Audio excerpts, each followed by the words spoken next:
eye to eye with thyroid eye disease. Management of thyroid eye disease, surgical reconstruction. Hi, Dr. Soparker again. Welcome to the third video in Section 8 of PESA Productions' Thyroid Eye Disease 10-part series.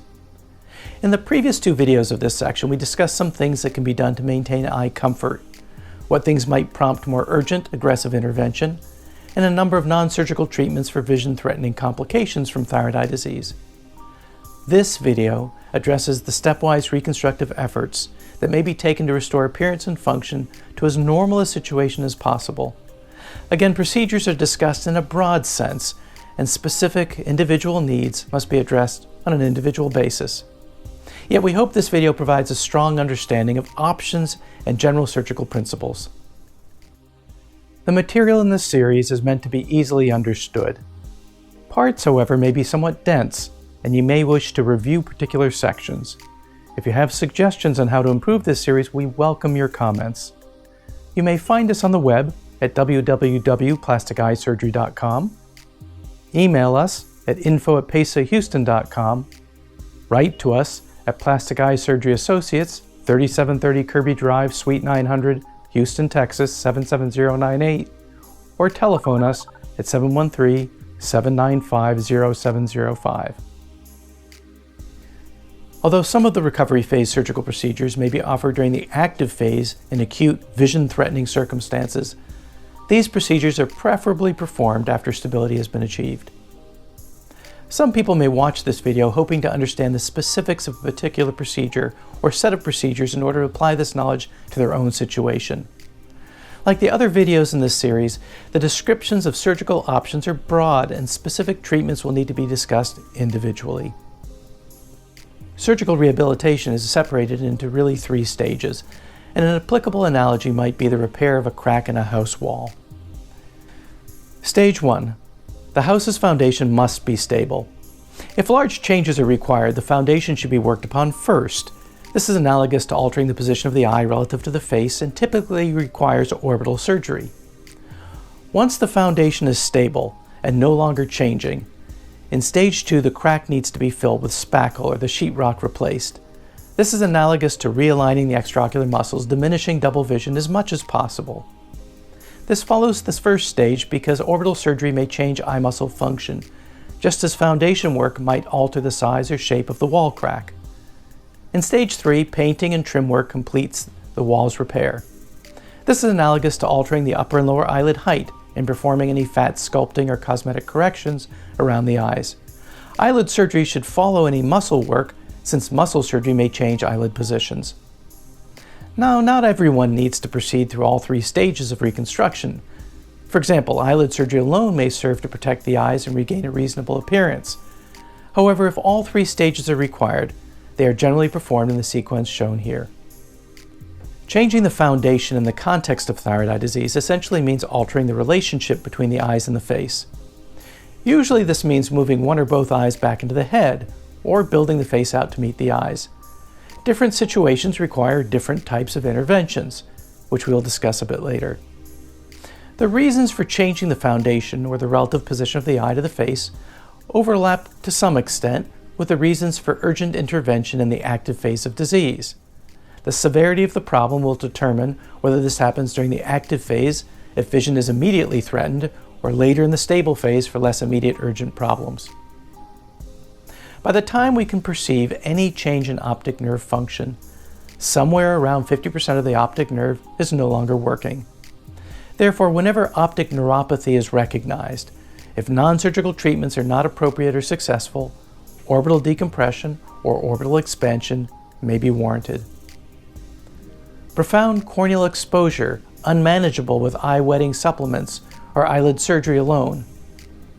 High pressure within the eye causing proptosis, pulling against densely scarred muscles, may cause uncontrolled glaucoma. Orbital pressure pain commonly develops in thyroid eye disease. If this persists after orbital swelling resolves, decompressing the orbit is often indicated. Restricted eye muscle movement, called strabismus, is generally caused by scarring of the eye muscles. If with the scarring the eye muscles become so large that they run into the orbital walls and interfere with eye excursion or eye movement, then altering the orbit may be indicated, since repositioning the attachment of the muscles to the eye won't solve the problem. Changing the position of the eye or eyes may be performed for purely cosmetic reasons, although most commonly there is a medical reason as well. There are three basic ways to alter the relationship of the eye to the face. The first is generally called orbital decompression by most physicians, but we like to refer to these procedures as orbital expansion, since we are actually making the orbit larger by taking out bone. There are 6 different areas of bone which may be removed. Here we see a front view of a drawing of the skull, where we can demonstrate the various areas where bone can be removed to allow an enlargement or expansion of the orbit. The frontal sinuses are empty cavities that sit above the orbit, and removal of the bone between the orbit and the sinuses can provide more room for orbital contents. For several reasons, the frontal sinuses are not often exploited. The maxillary sinuses lie beneath the orbits, and due to gravitational effects, removal of the orbital floor, which is the roof of the maxillary sinus, generally has the greatest effect of expanding the orbit. The ethmoid sinuses and nasal vault lie on the side of the orbit towards the center of the face. Removal of the bone between the sinuses and the orbit may lead to changes in voice resonance, filling the nose space with orbital tissues and sometimes giving a new nasal quality to a person's speech. Thinning parts of the outer roof of the orbit may provide more space depending upon the thickness of the bone. Similarly, the outer wall of the orbit may be either fully removed or simply thinned. Finally, the inferior outer wall of the orbit can be thinned. The degree of orbital expansion achieved depends directly upon the thickness of the bone, and this varies from person to person. In addition, different amounts of bone removal may be chosen to achieve different degrees of correction. As we've discussed before, this is a mid-orbital coronal CT image that is slightly tilted so that the eye is seen in part on the left side of the face, but we are behind the eye on the right side of the image. The entire image is behind the frontal sinus, so all we see above the orbits is the brain. However, the black air spaces of the maxillary sinuses and the ethmoid sinuses are visible. In this photograph of part of a skull, this red line indicates the orbital rim or the edge of the orbit. This red line indicates the edge of the nasal vault of the nose. Deep within the orbit, we see the holes and fissures that connect the orbit to the brain, and through these openings, the nerves and vessels that supply the structures in the orbit cross in from the brain. This dot marks the wall between the orbit and the nose. A light placed within the nose transilluminates easily through the bone, showing how thin this bone wall is.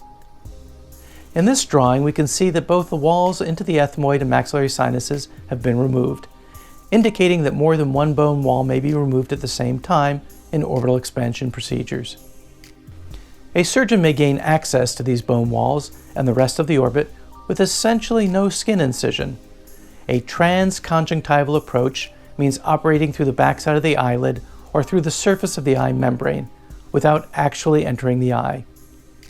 Sometimes, if bones between the orbit and the maxillary sinus and/or ethmoid sinus are removed, fat and enlarged muscles expanding into these spaces may block the drainage from these sinuses into the nose. Therefore, we often perform surgery through the nose to open up the sinuses even more at the same time.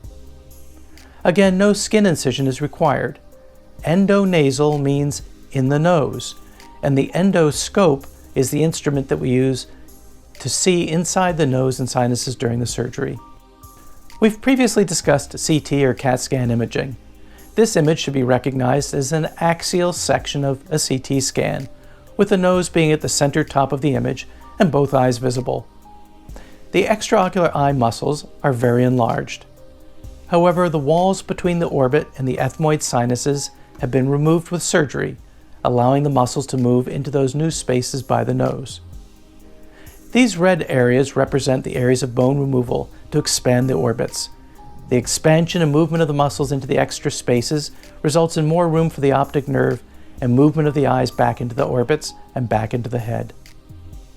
This drawing of a coronal section of the head shows the orbits, and the areas in red are the areas of bone that have been removed in the CT scan above.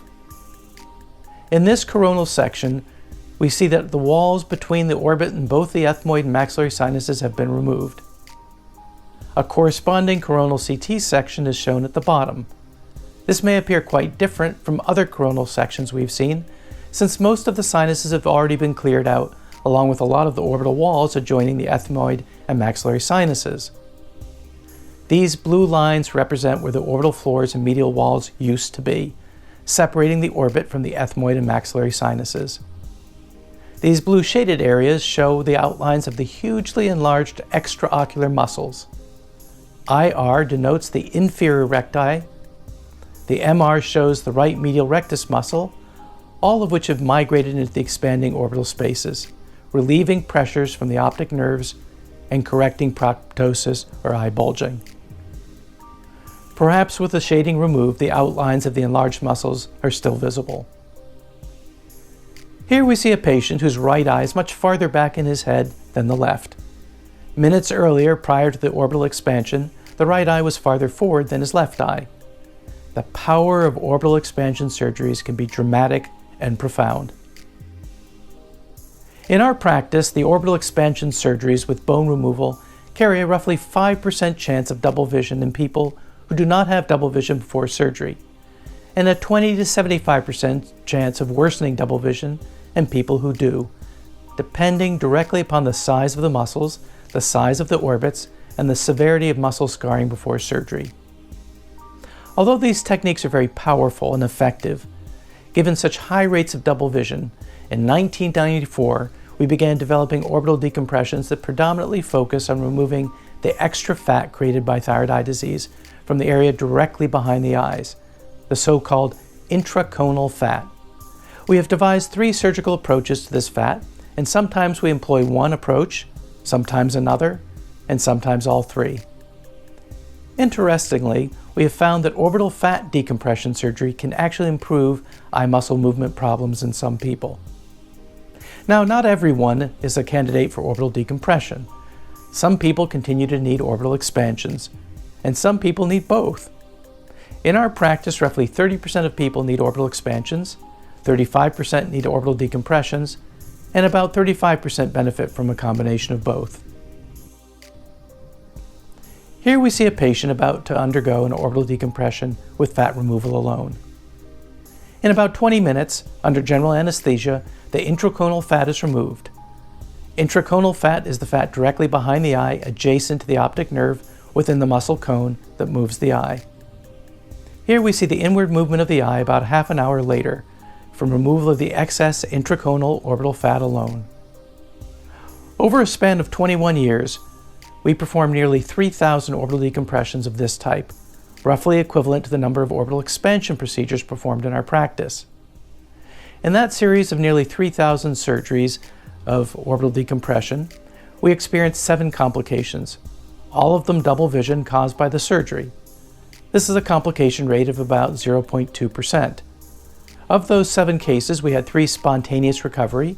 That means cases that got better all by themselves over just a couple of months, with excellent eye muscle function and total resolution of their double vision.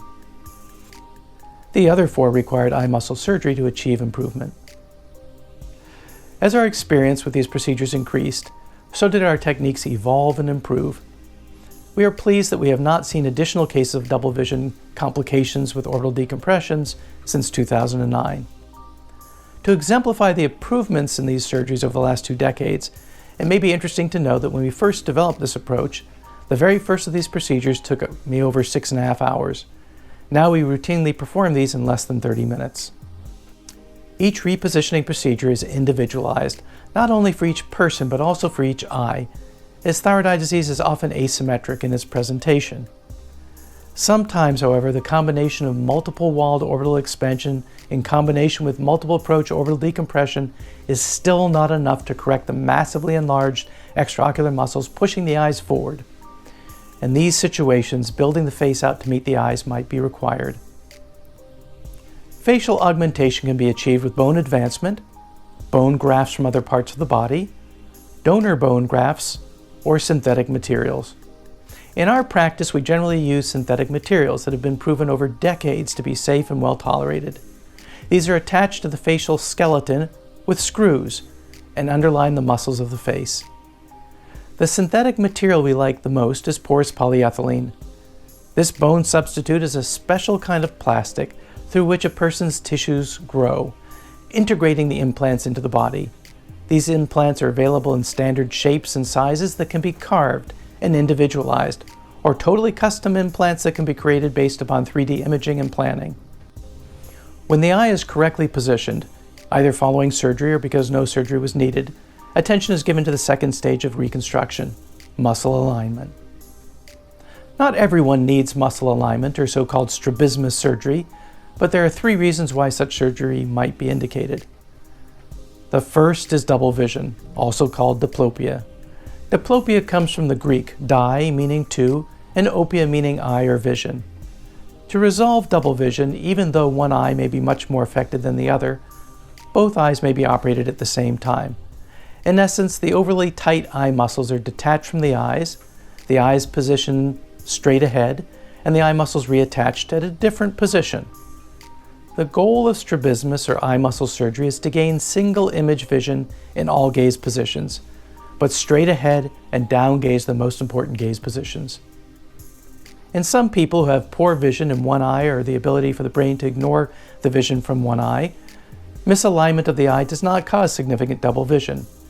Instead, for them, cosmesis or cosmetic concerns over an abnormal appearing or misaligned eye is another reason for eye muscle realignment surgery. An eye that is turned so far off of the normal position that the brain totally ignores the image from that eye, rendering the eye essentially non-functional, may be another reason for realignment of the eyes and return binocular vision. Binocular vision with 2 eyes is important for judging distances, especially those within 6 feet. Without binocular vision, close work with machinery, cooking on a hot surface, and pouring liquids into cups or glasses may be quite challenging. The third and final stage of surgical rehabilitation involves eyelid surgery. Again, a person may not need all 3 reconstructive stages, but if they do, the eyelids are typically corrected last. The focus here is on correcting eyelid position, an eyelid that is too high or too low. Simultaneously, cosmetic procedures can be performed to debulk and sculpt unwanted bulging fat or tighten stretched out tissues. Eyelid surgeries are most often performed in the office under local anesthetic. The indications for eyelid position repair include eyelid malposition, both eyelid retraction with eye exposure and resulting dry eye, as well as eyelid ptosis or drooping causing visual field loss are common reasons for eyelid surgery in thyroid eye disease. In the setting of significant proptosis or eye bulging, eyelid laxity or looseness, and eyelid retraction, globe subluxation occurs when the eyelids become trapped behind the eye. This can be quite painful, terrifying, and even vision threatening. Regardless of whether a person wants correction of eye position or eyelid height, a globe subluxation event warrants consideration of eyelid surgery, and several options exist. Finally, cosmetic deformity is often a reason for eyelid surgery. This young lady has both subtle upper eyelid and lower eyelid retraction, as well as a fullness in her upper eyelids she would rather lose. The last video section in this series is devoted entirely to before and after treatment examples, but we show a few here to underscore the points of this video. This young woman had bilateral exophthalmos or proptosis. She underwent bilateral orbital expansion surgery and then eyelid retraction repair. No eye muscle surgery was necessary. This kind woman had a very asymmetric disease with one eye affected more than the other. She underwent a right orbital expansion surgery, a left orbital decompression surgery, eye muscle realignment surgery, and then eyelid retraction repair, in that order. This very sweet woman underwent bilateral orbital expansion procedures and a very little eyelid work to tighten the lower eyelids. The essential points in this video are 1. That surgical rehabilitation may require 3 separate stages of reconstruction: orbital work to reposition the eyes, muscle work to realign the eyes, and then eyelid work to protect the eyes, maximize vision, and improve cosmetic outcome. 2. Each person's rehabilitative reconstruction is individualized. Even both eyes in the same person may not be managed in the same way, depending upon each eye's need.